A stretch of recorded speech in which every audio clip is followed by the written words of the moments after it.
દામનગરની સેઠ Shri MC Mehta હાઈસ્કૂલમાં પરિસંવાદ યોજાયો. દામનગરની સેઠ Shri MC Mehta હાઈસ્કૂલમાં પરિસંવાદ યોજાયો.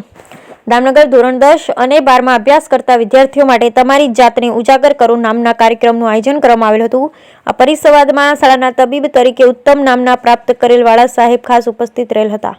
વિદ્યાર્થીઓની સમસ્યાને યથોચિત નિરાકરણ તરીકે માનસશાસ્ત્રી, આહારશાસ્ત્રી અને શરીરશાસ્ત્ર વિશે ઉપયોગી માર્ગદર્શન આપેલું હતું.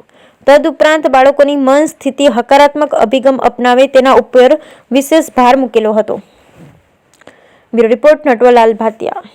શેઠ શ્રી MC મહેતા હાઈસ્કૂલ દામનગરની અંદર આજે 1 જાન્યુઆરી 2024ના માંગલ્યમય દિને ધોરણ 10 અને 12ના SSC બોર્ડ અને HSC બોર્ડના વિદ્યાર્થીઓ માટે ખાસ મહત્ત્વના સેમિનારનું આયોજન કરવામાં આવ્યું.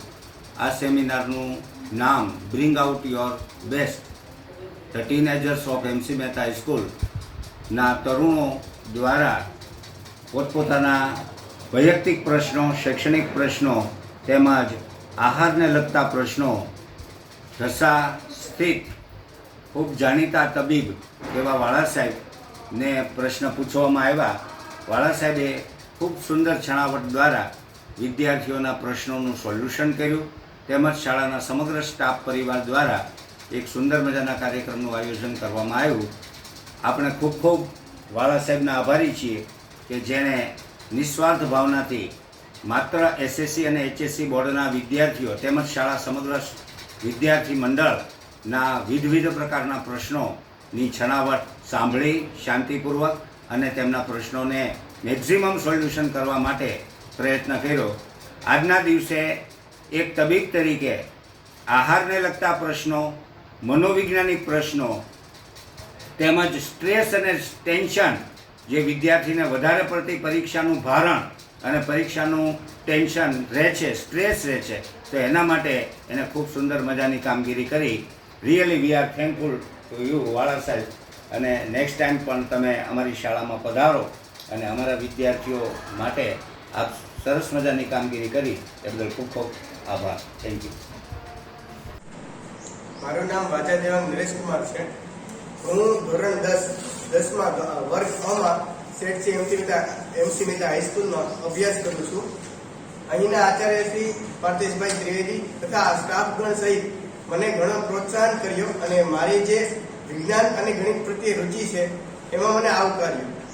હું ધોરણ 8માં શાળા નંબર 1માં ભણતો હતો ત્યારે મારો પ્રોજેક્ટ હતો સંજીવની હેલિકોપ્ટર, જે અમે જ્યારે કોરોના સમયે આપણા દેશના પ્રથમ CDS બિપિન રાવત સરનું જે ઇન્સિડન્ટ થઈ ગયો હતો એમાં કઈ રીતે બચી શકાય અને એને લગતું અમે એક હેલિકોપ્ટર, સંજીવની હેલિકોપ્ટર નામનું એક પ્રોજેક્ટ તૈયાર કરી સાયન્સ ફેરમાં મૂક્યો. ત્યારબાદ આગળ રિઝલ્ટ આવતા CRC કક્ષાએ, તાલુકા કક્ષા, જિલ્લા કક્ષા, રાજ્ય કક્ષા સુધી અમે કોરોનામાં વિડીયો દ્વારા અમે આગળ વધ્યા. ત્યારબાદ કોરોના નાબૂદ થયો અને આસામ મુકામે મારે નેશનલ લેવલે જવાનું થયું. આસામના ગુવાહાટીમાં ત્યાં ઘણી બધી કૃતિઓ હતી અને ત્યાં પણ અમારી કૃતિ સિલેક્ટ થતા નાગપુર, અમે મહારાષ્ટ્ર નાગપુરમાં અમારું સિલેક્શન થયું RKVS કક્ષાએ. ત્યાં અમે ગયા, ત્યાં પણ અમારું સિલેક્શન થયું અને ઇન્ટરનેશનલ કક્ષાએ ઓડિશા ભુવનેશ્વર એમાં અમારું સિલેક્શન થયું. અને ત્યાં સિલેક્શન થતા અત્યારે NCERT દિલ્હી દ્વારા જે ઓનલાઈન કાર્યક્રમ હતો તેમાં 100 કૃતિ હતી, એમાંથી 20 સિલેક્ટ કરવાની હતી. જે કૃતિ અમે ઓનલાઈન લેપટોપ દ્વારા પ્રદર્શન કરી અને એમાં અમારું સિલેક્શન થઈ અમેરિકા અમારી કૃતિ સિલેક્ટ થઈ છે. જે અહીંના શિક્ષકો થતા શાળા નંબર 1ના થતા MC મહેતા હાઈસ્કૂલના શિક્ષકો દ્વારા મને જે પ્રોત્સાહન મળ્યું એનું જ આ પરિણામ છે. તેથી હું અહીંના શિક્ષકો થતા બધા જ મને સપોર્ટ કરવા વાળાને હું ધન્યવાદ આપું છું.